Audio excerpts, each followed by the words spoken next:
The Saucony Endorphin Pro 4 is a totally misunderstood shoe. And no, this microphone is totally not plugged in.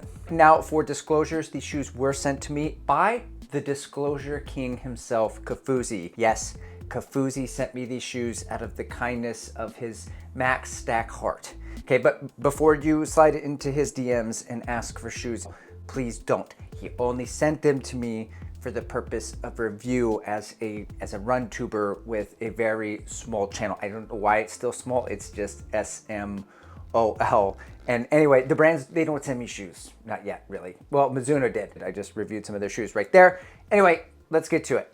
All right, now this shoe has been out for a long time. So as far as the specs go, I'm just gonna give you the 10-second pitch. Okay, there's 40 millimeters of stack in the heel, 32 in the forefoot. And if I'm doing the calculus correctly, I think that leaves us with about an 8 millimeter drop, seemingly very similar to the Endo Pro 3, which had 39.5 in the heel, 31.5 in the forefoot, also for an 8 millimeter drop.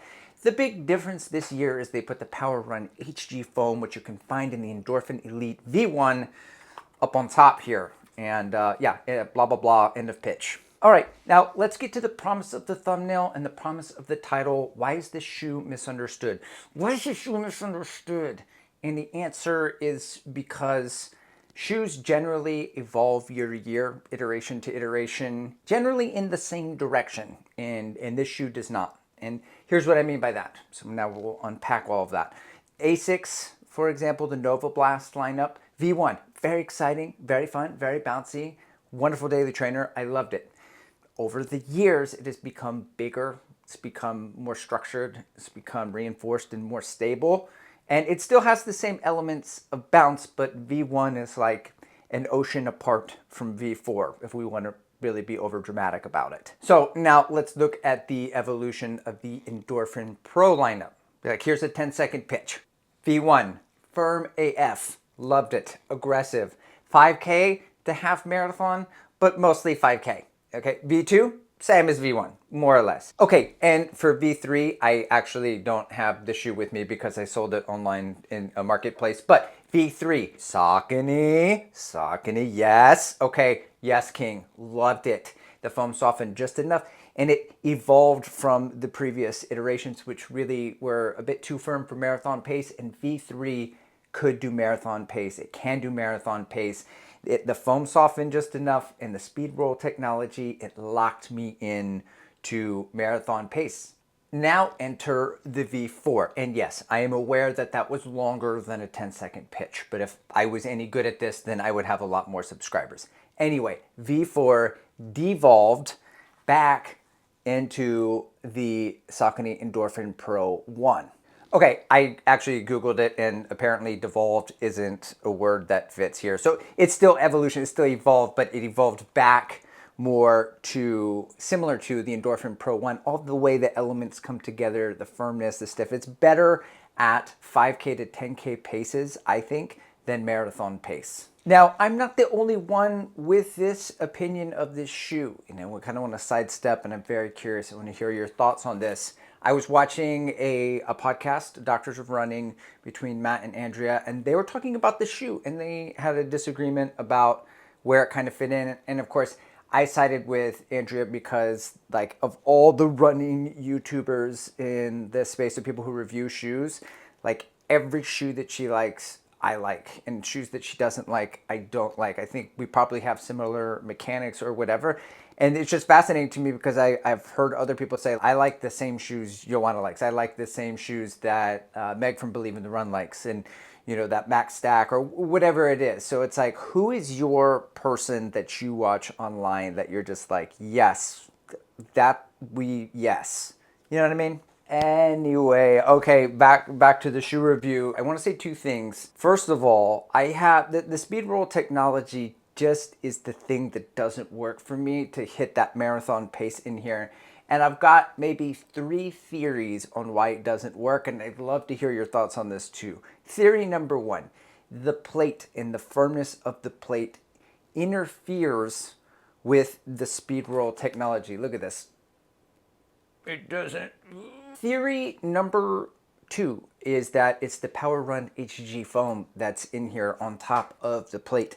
and it's a little bit more dull. It's not quite as bouncy. Maybe the firmness comes from that, and when I'm landing, it's kind of thudding, and I'm not getting the full roll through. I know that the HG foam is marketed as bouncy, but, and I own the Endorphin Elite V1. It's one of my favorite super shoes, but it's not a shoe that I would describe as bouncy. So maybe it's the Power Run HG. Okay, and then theory number 3 is that it's the combination of the foams that don't work well together. And so like when I land, it's soft enough from the heel, and then as I transition through, it just kerflunks because it doesn't work together. Let me know what you think. Okay, and now the other thing that I wanted to say about the shoe is that when I land midfoot to forefoot, it is aggressive. It's very snappy at toe off.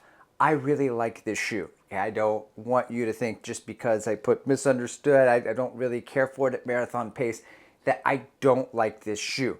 Okay, I do like the shoe. It's like when I say Leonardo DiCaprio, he's overrated. Okay, I mean, he's a very good actor and I enjoy him and his stuff.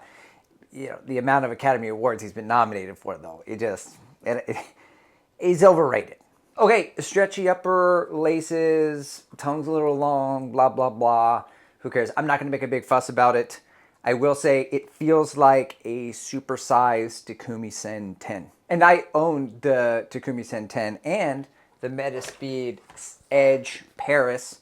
So we'll do a quick comparison with this shoe. 10 seconds, pitch, I promise. Don't time me. The Metaspeed is lighter, it is 1/80th bouncier, and there is less of a heel. So what that means is that the Endo Pro 4 is slightly more aggressive with a little bit less bounce, and it tips me forward. So even when I go out for like a threshold run, I find myself tipping over into 10K pace. So if I choose to run in the Endo Pro 4, my legs better be fresh to keep up with this shoe. And since I'm in the throes of marathon training, I have been consistently reaching for the Metaspeed, and that's why I only have about 50 miles in this shoe, because my legs need some saving. All right, in conclusion, that's how you know we're getting to the end of my 5-paragraph essay here that I learned about in the 7th grade.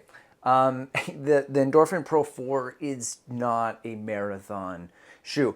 And to drive the point home further, here's a testimony of my legs. I own a certifiable plethora of race day shoes. You name Alpha Fly 1, 2, 3, Saucony Endorphin Pro 3, 4, the Adios Pro 2 and 3, the Mizuno Wave Rebellion Pro 2, the Metaspeed Edge Paris, the Saucony Endorphin Elite, the SE Elite V3. And when I have a long run lined up, I will walk into my closet and let my legs choose the shoe, and they will reach for, well, my hands will literally reach for any of the aforementioned shoes over the Endo Pro 4. So where does this shoe fit into the shoe rotation? I'm gonna say strict speed day, tempo day shoe. And what I mean by strict, it means it's only for those workouts. I would not do, it doesn't feel good at easy everyday paces. For that, I would go for a loose speed day tempo shoe, maybe this guy's cousin, the Endorphin Speed 4 or the Endorphin Speed Series, and Adidas. It's got that new Evo SL shoe coming out. It's something like that that seems like it could do easy day and also pick up the pace. Oh, here's another 10-second pitch. Subscribe, please, so my kids can have a Christmas this year. Actually, here is my last 10-second pitch. Keep the same energy. Work on being better when I'm 70. Your drip is just a water spring. You know I drip different, just the 7 C's.